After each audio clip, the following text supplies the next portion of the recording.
The holds and the sells for round 10. We've got a couple of guys I did forget in the buys video, Talis Duncan and Cam McInnes. If you just checked out the buys video and you heard me talking about my 4-week fitness health challenge, I'm a PT, have been for 7 years. I'm looking to do one myself and want people to help me with accountability, but I can give you some tips around nutrition, your training, whatever else you need as well.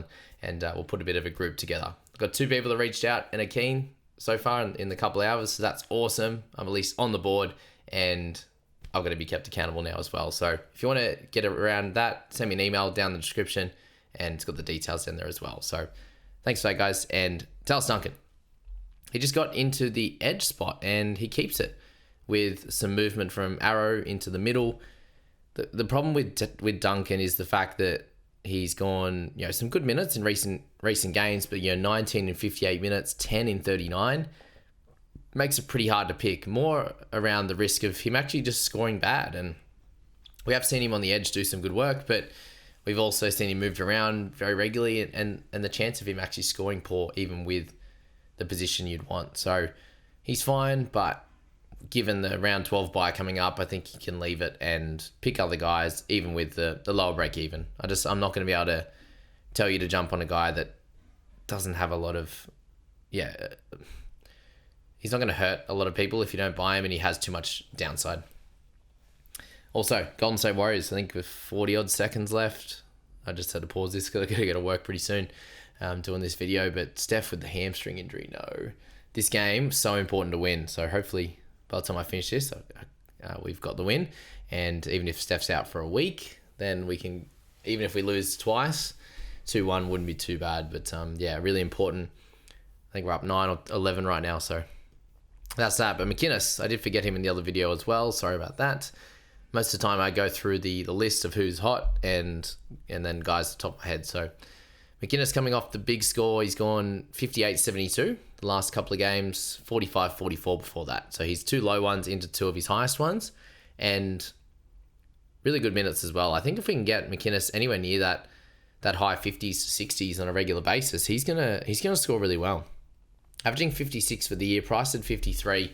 He's in a good spot for you to buy right now, I think, and surprised Mitchy didn't talk about him with his love affair for McInnes, but I think he's a good one to jump on. Point of difference, can have really big games as we've seen in other weeks there.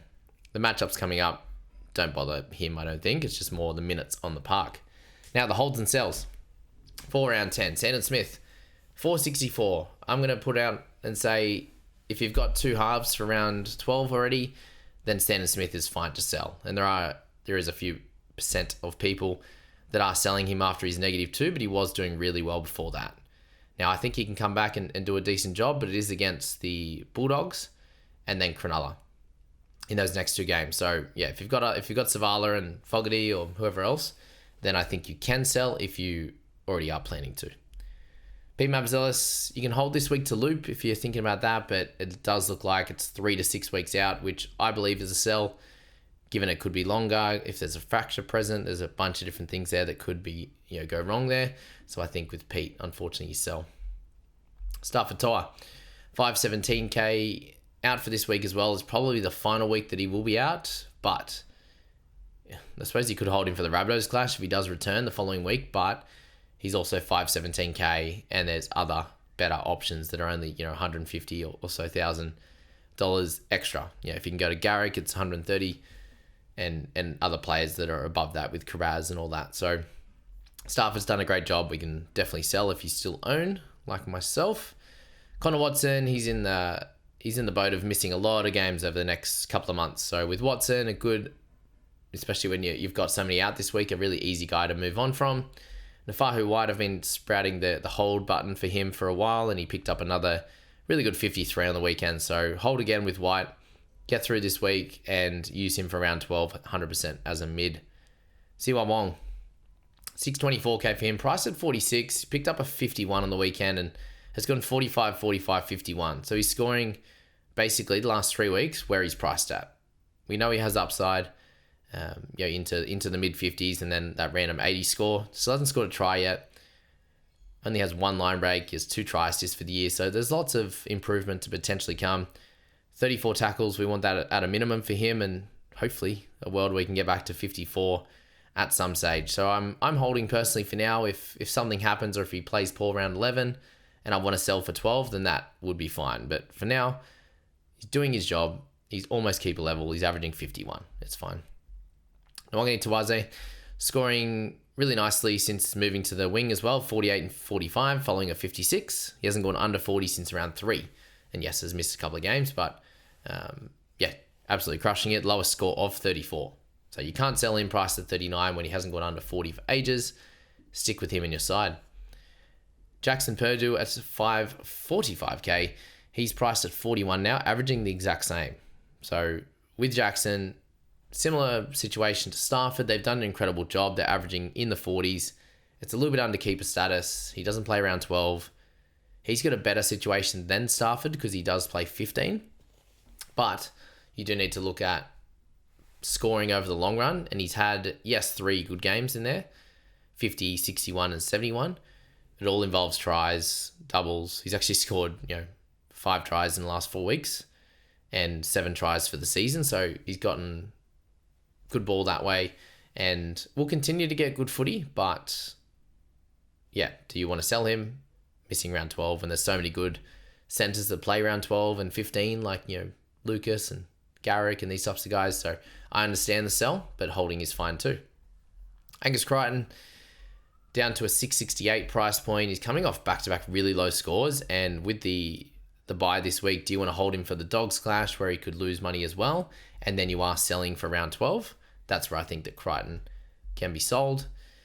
AJ Brimson, still not a very high break even, but he's just such a tough watch, and some decent scores for 4 weeks in a row, or 5 weeks in a row, all with tries except for 1, so 5 tries in 5 weeks, and went back to looking like he did in the first few games on the weekend. So he could definitely come back and score some more points again, but I'm also expecting a lot of missed tackles. Yes, and thankfully he's on that left-hand side, but KPP, Gagai, Ponga on that side, Fletcher Sharp coming around as well. I think they're, thankfully he's on the other side, but it could be pretty bad for missed tackles as well. And he had his couple of weeks of lower 2s and 3s, but went back to the 4 on the weekend there.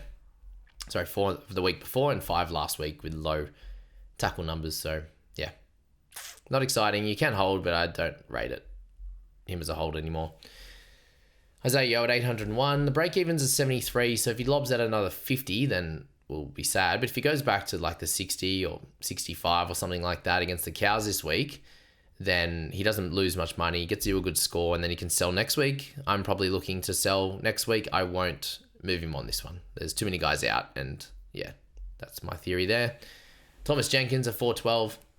He's on the bench right now, but there's every chance that he moves into centres for Luke Garner or Tungo on the other side. Like, there's an option for that. If he does play off the bench, if he doesn't get many minutes or doesn't play at all, then I think next week you can look to sell. Round 12, he probably plays though again, so I think it's just deal with it this week, loop him or whatever, try not to play him this week, and then probably hold to round 12 because Tot will be out. Not that it could be an incredible clash against the Newcastle Knights, but yeah, I think he's a guy that you can hold this week.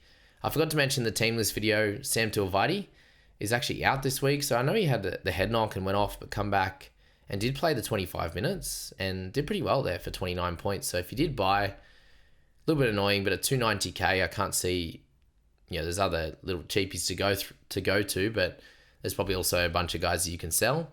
If you're sitting with not too many to sell, then you could do it. You could also just hold and hope he gets back in the side. I personally haven't heard what the reason for him being out was. Corey Horsburgh, 684k, looks like he'll play this week, and if he doesn't, I do understand the sell. You can also wait, play him next week against the Titans, and then see if he makes Origin against the Wires in round 12. So yeah, averaging 53.7, priced at 51, a very easy hold this week, and has been doing good work. Like, 61 the week before, had a bit of a tough one last week with 4 missed tackles, had an error as well, so it wasn't his best game, and I definitely think if he's good to go this week, he should go back to a good score and is a hold in a tougher week. Katonga, just not doing it since we've brought him back in the side. The 31 tackles for 1 miss was good. Back to, somewhat normalcy. Hardly running the footy, on the wrong side, no offloads like he had for, 4 weeks in a row there. So there's a world where you can sell him. There's also a world where you can easily hold. He'll be up against the Averillo side, not the Herbie side, which I don't know if that's a good thing because on the right-hand side, they crushed him last week. So, yeah, hold, sell, both are fine. Munster, I think this is the correct week to sell. If not this week, it is next week against the Sharks, given he got 62 against Rabbitohs, who obviously, we've worked out aren't a great team right now. And the Tigers will be okay. They'll probably let a few tries in. So Munster could do well, but he's only got the 3 50-plus scores this year. And if you're frustrated with it, sweet, sell. If you need players in the park, then don't sell this week and look to in Sharky's game. Last two guys, Adam Doueihi, 479k, back in the centres. Just got 29 with a try on the weekend, so a little bit frustrating there. And he got the 52 against the Sharkies, but up against Melbourne, and Rabbitohs will be okay the following week, but against Melbourne this week, I can't expect anything spectacular from Adam on that left-hand side, and it can be a good time to sell, but if you have to play him, that's sweet as well. And then Yongi at 418k, he's priced at the 31, averaging 31 as well.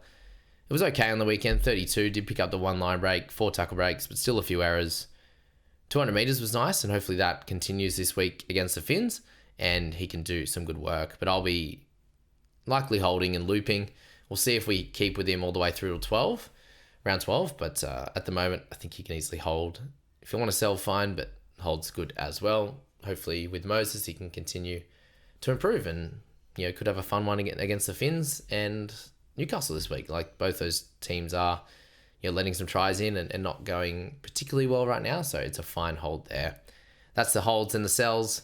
Let me know let me know in DM or in email if you're keen to do the challenge, and if you want to join the private group for the one-on-one help and or the public group down there in the description. So thanks guys for joining me for this one.